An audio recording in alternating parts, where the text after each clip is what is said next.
फिरोजा फिरोजा की सहेलियों ने उनको फिरोजा को जाका कि भाई तूने वीरमदेव के बारे में सुना कि नहीं सुना। उसने कहा कौन वीरमदेव, मैं जानती नहीं। उन्होंने क्या बात करते, इंस्टा नहीं चलाती तुम? अभी अभी फॉलो कर तुम अपने क्या फॉलो ही करते हैं क्या इंस्टा पे? क्या होता है, रिक्वेस्ट करते हैं, क्या करते हैं?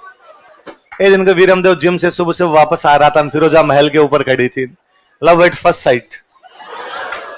और फिरोजा ने जाके अलाउद्दीन को कहा कि यदि मैं शादी करूंगी तो केवल किससे करूंगी? अलाउद्दीन ने कहा लाहौल विल्ला कोत गुस्ताख लड़की, अपना मजहब अलग, उसका मजहब काफिर है, वो अपने मुसलमान है, वो काफिर है, और उससे तेरी शादी कैसे की जा सकती है? ये तो मुस्लिम इतिहासकारों की तरफ से। अपना इतिहासकार है नैन्सी। आपने कौन है जिसने बुक लिखी है आपके? नैन्सी रिख्यात। कौन सी लिखी? नैन्सी लिखता है कि बात तो सही है। आक्रमण हुआ था, आक्रमण हुआ, कन्नड़ देव को यहां से लेके भी गए थे, पर कन्नड़ देव अकेला नहीं गया था भाई साहब, उसके साथ कन्नड़ देव का बेटा भी गया था, और बेटे का नाम था वीरमदेव। क्या नाम था? क्योंकि वहां पर दोनों बाप बेटे गए थे, कन्नड़ देव भी गया और कौन गया? वीरम। और वहां दोनों उसके दरबार में रहते थे। और वीरमदेव के बारे में कहा जाता है कि वीरमदेव बड़ा योद्धा बंदा था। उतना कहते हैं वीरमदेव बड़ा हैंडसम था, बहुत सुंदर था वीरमदेव। और कहते हैं कि अलाउद्दीन के दरबार में जिन अलाउद्दीन ने वीरमदेव को कह दिया कि वीरमदेव के बाल नहीं थे, जो अपने हाथों पे नहीं बाल होते हैं, ये बाल नहीं थे। तो अलाउद्दीन ने एक दिन उसको कह दिया कि वीरमदेव जब भगवान बाल बांट रहा था तो कहां चला गया था? एकदम यूं सपाट पड़ा है, तेरे कोई बाल वगैरह भी नहीं है। तो पूरा दरबार हंसा। और पहले बाल नहीं होना अच्छा नहीं माना जाता था, इसलिए आप पुरानी फिल्में देख लीजिए, अपने सनी देओल, अनिल कपूर, सारे भालू है ना, सबके भयंकर बाल है एकदम। अपने दादाजी की उम्र के सब लोगों को कान में से भी बाहर आ रहे हैं, है ना। ये तो अपने वाली पीढ़ी के अंदर जाके नहीं है, थोड़ा चेंज हुआ है कि भाई अपने सलमान खान टाइप जब देखते हैं तो भी शर्ट उतार रहे हैं, कोई बाल नहीं, अब वैसे भी कम होते जा रहे हैं, सिर पे नहीं बच रहे, है ना, लोगों के हाथों पे तो गायब होने ही अपने आप। पर पहले ये अच्छा नहीं मानते थे इस प्रकार। वीरमदेव के बाल नहीं थे, तो अलाउद्दीन ने कहा वीरमदेव भगवान जब बाल बांट रहा था तो कहां चला गया था? तो ये आप सब दरबार में हंसे, यार वीरमदेव की बेइज्जती कर दी। पर वीरमदेव ने कहा कि हाँ अलाउद्दीन तुम्हारी बात सही है सुल्तान, भगवान जब बाल बांट रहा था तो मैं बाल वाले स्टॉल पे थोड़ा लेट पहुंचा, तो मुझे पता चला कि तब तक बाल क्या हो गए थे? समाप्त। क्योंकि मैं बुद्धि वाली स्टॉल पे 2 बार चला गया था, तो वो बुद्धि वाले पे 2 बार गया, तो मेरे बुद्धि क्या है? डबल। तो मैं लेट हो गया, तो जब मैं बाल वाले स्टॉल पे गया तो मुझे पता चला बाल समाप्त हो गए, क्योंकि वहां पर तुम 2 बार चले गए थे। तो अलाउद्दीन भालू था इस मामले में, उसके बाल। तो उसने कहा तेरे बाल खूब सारे हैं, लेकिन तेरे मेरे में बुद्धि डबल है, इसलिए अब एक प्रकार से अलाउद्दीन की बेइज्जती। भाई आप सुल्तान को साफ साफ मुंह पे करो, भूंगल है तू कि तेरे में बुद्धि नहीं है। पर सुल्तान कुछ नहीं बोला, सुल्तान ने कहा अरे यार ठीक डायलॉग दे दिया आज तो इसने। अब पूरे दरबार में चर्चा, यार गजब लड़का है यार, जितना शानदार योद्धा है उतना ही दिखने में सुंदर है, बोलता बहुत अच्छा रहा। तो यार सुल्तान को भी क्या ह्यूमर में जवाब दिया उसने कि सुल्तान भी वापस को रिप्लाई उसका दे नहीं पाए। ये खबरें दिल्ली में चारों तरफ थी। ये खबरें अलाउद्दीन की बेटी के पास पहुंची, फिरोजा। क्या नाम था? फिरोजा। फिरोजा की सहेलियों ने उनको फिरोजा को जाका कि भाई तूने वीरमदेव के बारे में सुना कि नहीं सुना? उसने कहा कौन वीरमदेव, मैं जानती नहीं। उन्होंने क्या बात करते, इंस्टा नहीं चलाती तुम? अभी अभी फॉलो कर तुम अपने क्या फॉलो ही करते हैं क्या इंस्टा पे? क्या होता है, रिक्वेस्ट करते हैं, क्या करते हैं? फॉलो करते हैं, जो भी है ऐसा, है ना। अभी अभी तू कर देखे। फिरोजा ने देखा, फिरोजा का ना ऐसा भी कुछ ही नहीं है, पर बाद में रेगुलर आप देखते हो तो कहीं ना कहीं कौपड़े फूटती है जी। एक दिन को वीरमदेव जिम से सुबह से वापस आ रहा था, फिरोजा महल के ऊपर खड़ी थी। Love at first sight. और फिरोजा ने जाके अलाउद्दीन को कहा कि यदि मैं शादी करूंगी तो केवल किससे करूंगी? अलाउद्दीन ने कहा लाहौल विल्ला कोत गुस्ताख लड़की,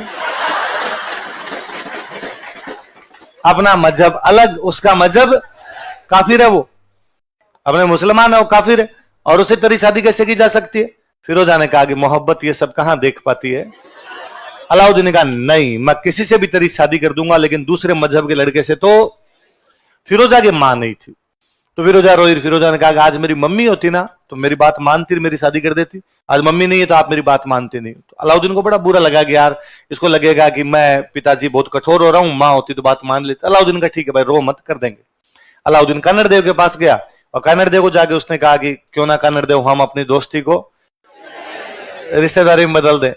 कर्णदेव और वीरमदेव दोनों इस शादी के खिलाफ, पर उनको पता था कि दिल्ली में बैठ के सुल्तान को मना करना कि हम ये शादी नहीं करेंगे, सुल्तान शाम से पहले पहले पकौड़े बना खा जाए।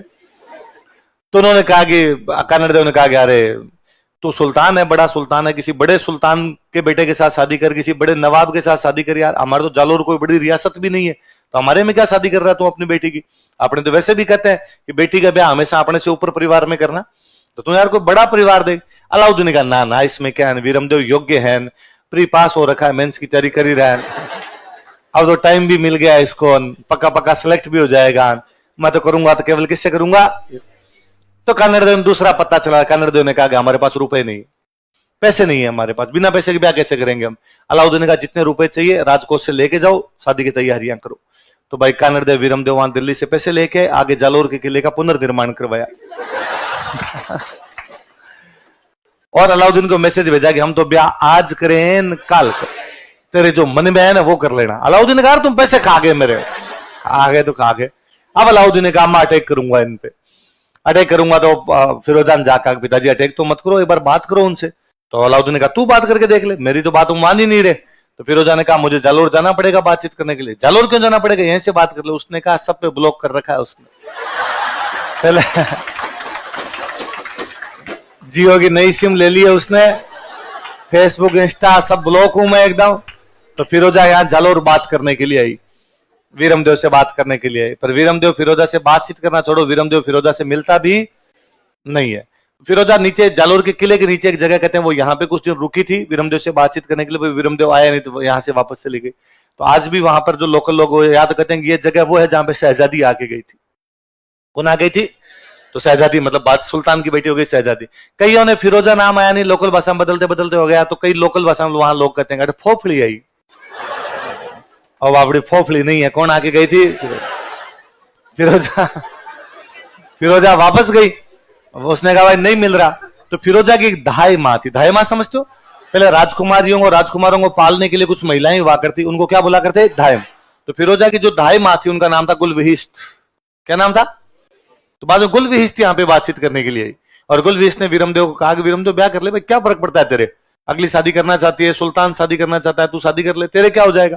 उसने कहा नहीं, मामो लाजे भाटियान कुल लाजे चौहान, जे मुंह परणु तुरकड़ी उल्टो उगे भाण।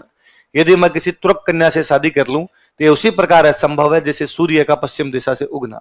ना तो सूर्य कभी पश्चिम से उग सकता है, ना वीरमदेव किसी तुर्क कन्या से शादी कर सकता। कुल मिला के जालोर वालों ने साफ साफ क्या कर दिया, मना। बातचीत के सारे रास्ते बंद हो जाए तो फिर क्या होंगे, अटैक।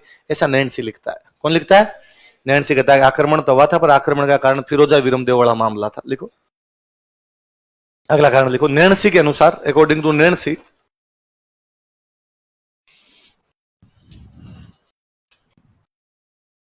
नैन्सी के अनुसार, according to Nancy, Nancy historian